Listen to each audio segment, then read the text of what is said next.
A loon, a caribou, and a beaver reflect our currency as a country. Big open spaces, wilderness, all that's historically attractive. But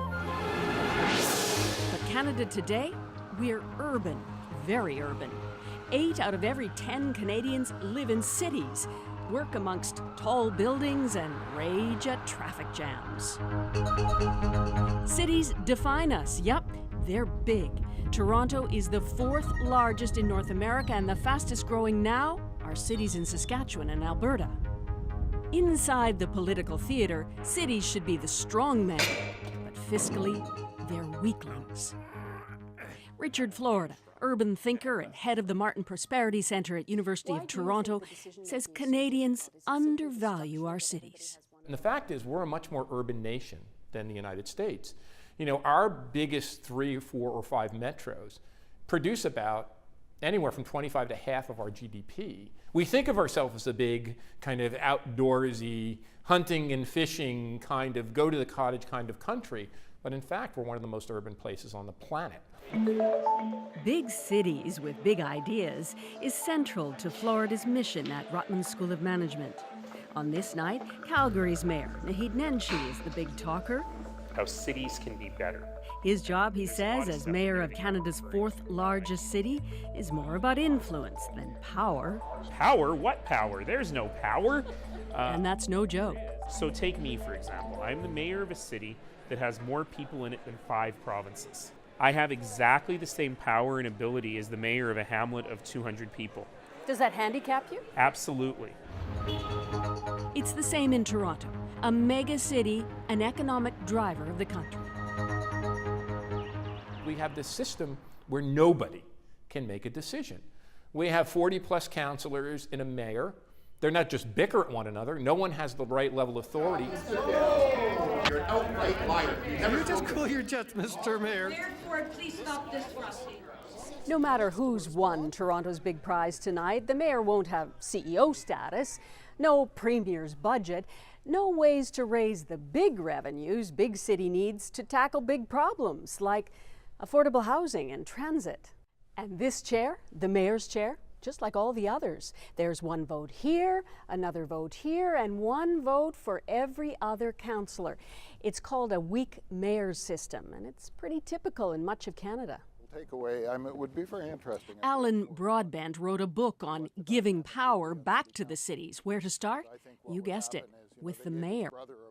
In places like London, England, or New York, they have a strong mayor system, and the mayors have significant powers. Quick, think of powerful mayors. Boris Johnson, Greater London. He can set the budget. He can appoint heads for powerful city boards. And councillors, they need a big majority to overturn anything he does. Then there's Michael Bloomberg, billionaire and former mayor of New York.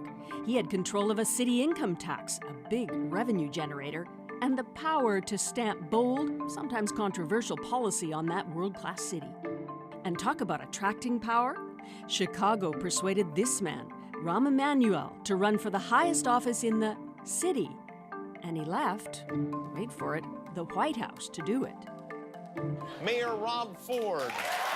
But in Canada, well, our biggest city got worldwide attention, all right. This guy is a one-man episode of Cops.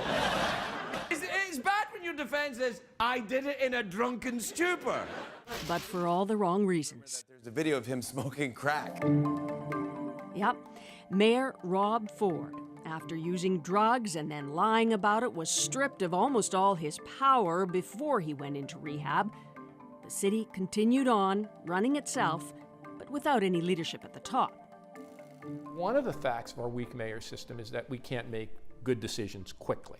Now, the other thing people will say is, would you have wanted a strong mayor system during the Ford days? Well, of course, no.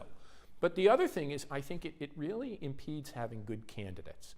But the reality goes deeper than a weak mayor's system. It's really weak municipal powers, much the same in Toronto as in other big cities. Here's the deal. When Canada got its constitution, the founding fathers divided powers in two, between the federal government and the provinces. As for villages, towns, and cities, listed under provincial powers, just ahead of taverns. We haven't devolved a lot of power to cities ever since.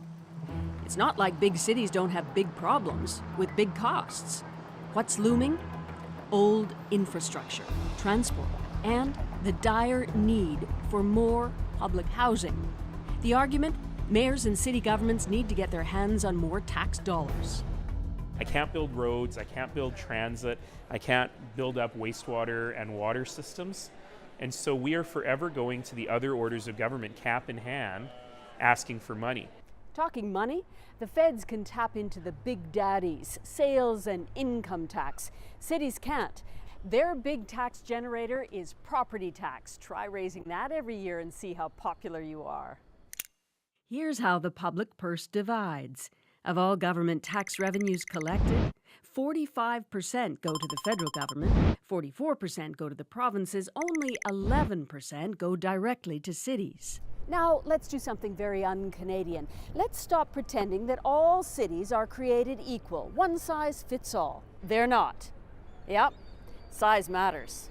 If New York and London and Tokyo are the world's great mega cities, 20 million plus people, Toronto, for a region of 5.5 to 6 million people, depending on how you count, is really defining this next tier of aspiring megacity. And I really think the challenge in a place like Toronto is, how does it grow from a smaller, more national, some would say even provincial kind of place, to this enormous megacity? Alan Broadbent's got an idea. Some would even call it bold. I think they have one hand tied behind their back, basically. I think that's the problem. Toronto, Montreal, and Vancouver should have the equivalent of the powers of a province to have much more control over their destinies. Good luck. Yeah, exactly. So, what's next for Canadian cities? This century is going to be the century of knowledge, of creativity, of innovation in cities. We're going to spend hundreds of trillions of dollars building cities, and it's important we get it right. And what better place to start than an advanced, affluent country like Canada? It may be unpopular to some, but to compete in a global world, big cities need to muscle up and be the strongman. Susan Ormiston, CBC News, Toronto.